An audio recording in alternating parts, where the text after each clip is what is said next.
Chicken তো এর আগে আপনারা অনেকবারই বানিয়েছেন, কিন্তু আজকে যে পদ্ধতিতে করে দেখাবো সেটা হবে একদমই আলাদা, আর এর টেস্টটা হবে একদমই অন্যরকম। আশা করছি আপনাদেরকে এই চিকেনের রেসিপিটি খুবই ভালো লাগবে। তাই আজকে আমাদের রেসিপি ব্যাম্বু চিকেন, আর আপনারা দেখছেন স্পাইসি কুকিং। ব্যাম্বু চিকেন বানানোর জন্য আমি এখানে প্রায় 1 কেজি মতন কিন্তু চিকেন নিয়ে নিয়েছি। এই চিকেনের পিসগুলো আমি কিন্তু একটু ছোট ছোটই কিন্তু নিয়ে নিয়েছি। আপনারা এখানে 30 গ্রাম করে কিন্তু এক একটা পিস রাখার চেষ্টা করবেন। তারপর এই চিকেনটাকে ম্যারিনেশন করব, সেই জন্য দিয়ে দিলাম 2 চামচ মতন আদা রসুন বাটা, আর দিয়ে দিচ্ছি 4 চামচ মতন টক দই। এই টক দইটা আমি কিন্তু আগে থেকে ফাটিয়ে নিয়েছিলাম।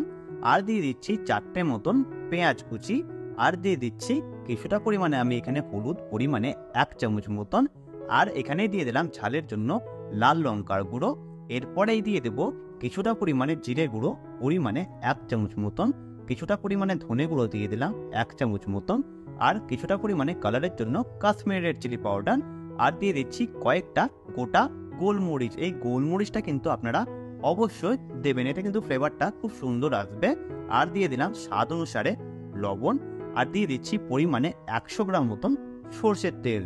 তারপর এই চিকেনটাকে আমি কিন্তু ভালোভাবে মাখিয়ে নেব। আপনারা যখন ব্যাম্বু চিকেন বানাবেন তখন কিন্তু চিকেনটাকে ভালোভাবে কিন্তু এই মশলাগুলোর সঙ্গে মাখিয়ে নেবেন। তারপর আপনারা মিনিমাম 1 ঘন্টা মতন কিন্তু আপনাদেরকে এই চিকেনটা রেস্টিংয়ে কিন্তু রাখতেই হবে। তারপর দেখুন আমি এখানে ঠিক এইরকম সাইজের দুটো কিন্তু মাছ নিয়ে নিয়েছি। মুখটা দেখুন একটু বড় রেখেছি, আপনারা দেখে নিশ্চয়ই বুঝতেই পারছেন। ঠিক এইরকম লেন্থের কিন্তু আপনাদেরকে বাঁশ নিয়ে নিতে হবে। তারপর আগে থেকেই ম্যারিনেশন করে রাখা চিকেনগুলো এই বাঁশের মধ্যে কিন্তু এক এক করে আমি ঢুকিয়ে দিচ্ছি। ঠিক সেম প্রসেসে আপনারা কিন্তু আস্তে আস্তে অল্প অল্প করে এই বাঁশের মধ্যে চিকেনগুলো কিন্তু ঢুকিয়ে দেবেন। আর আপনারা মনে রাখবেন একদম কিন্তু মুখ অবধি চিকেনগুলো দিয়ে দেবেন না, কারণ এটা যখন স্টিম হবে তখন কিন্তু এটা বেরিয়ে যাওয়ার সম্ভাবনা থাকবে। দেখুন আমি ঠিক এইরকম কিন্তু আমি চিকেনটা এখানে ভরে দিয়েছি। আপনারা নিশ্চয়ই দেখে বুঝতেই পারছেন যে আমি এখানে কতটা কিন্তু গ্যাপটা কিন্তু রেখেছি। এরপর আমাদের যে আরো একটা বাঁশ ছিল সেটাকে আমি সেম প্রসেসে এক এক করে এই চিকেনগুলো কিন্তু ভরে দিচ্ছি।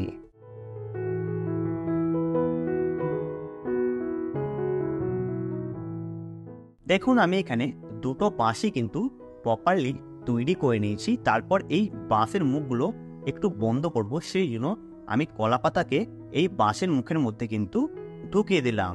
আপনারা কিন্তু একটু কলা পাতা মোটা নিয়ে ঠিক এইরকমভাবে মুখটা আপনারা বন্ধ করে দেবেন, তাহলে কিন্তু এই চিকেনগুলো যখন স্টিম হবে তখন কিন্তু বেরিয়ে আসবে না। তারপর মুখটা সিল করার জন্য আমি এখানে আটা দিয়ে ঠিক এইরকমভাবে আমি মুখগুলো কিন্তু বন্ধ করে দিচ্ছি। আপনারা কিন্তু অবশ্যই কিন্তু এখানে আটা দিয়ে মুখগুলো বন্ধ করে দেবেন, তাহলে কিন্তু পোড়াবার সময় কোনো রকম কিন্তু আপনাদের খুলে যাবে না। দেখুন আমি দুটো পাশেই কিন্তু ভালোভাবে আটা দিয়ে মুখগুলো সিল করে দিলাম।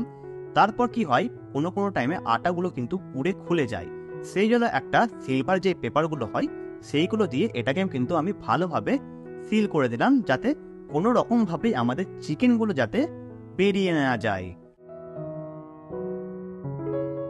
দেখুন আমি কিন্তু একে একে দুটোই কিন্তু বাঁশ আমাদের এখানে তৈরি করে নিয়েছি। আপনারা ঠিক এইরকমভাবে দুটো বাঁশই ভালোভাবে কিন্তু তৈরি করে নেবেন। তারপর এই ব্যাম্বুগুলোকে আমি স্টিম করব কিংবা পুড়াবো, সেই জন্য আমি এখানে আগে থেকে একটা উনুন ধরিয়ে নিয়েছিলাম। দেখুন আমাদের এখানে উনুনটা কিন্তু খুব সুন্দরভাবে ধরে গেছে, আর উপরে কিন্তু আমি এখানে একটা নেট কিন্তু চাপিয়ে দিয়েছি। তারপর আমাদের যে ব্যাম্বু দুটো ছিল সেই ব্যাম্বু দুটো আমি ডাইরেক্টলি এই আগুনের মধ্যে কিন্তু দিয়ে দিলাম। আপনারা যখন ব্যাম্বু চিকেন বানাবেন তখন কিন্তু কাঠের আগুনে কিন্তু অবশ্যই করার চেষ্টা করবেন, এটা কিন্তু কোনো মতেই গ্যাসে কিন্তু হবে না। তাই আপনারা যখনই বানাবেন চেষ্টা করবেন কাঠের আগুনে কিন্তু বানিয়ে নেওয়ার, তাহলে কিন্তু এটা পারফেক্টলি আপনাদের তৈরি হবে। দেখুন আমি এখানে আস্তে আস্তে একটু একটু করে আগুন দিয়ে এটাকে ভালোভাবে কিন্তু পুড়িয়ে নিচ্ছি। আপনারা ঠিক এইরকম একটু আগুন দিয়ে ভালোভাবে কিন্তু পুড়িয়ে নেবেন। এই ব্যাম্বু চিকেনটা বানাতে আমার সময় লেগেছে প্রায় 40 মিনিট মতন।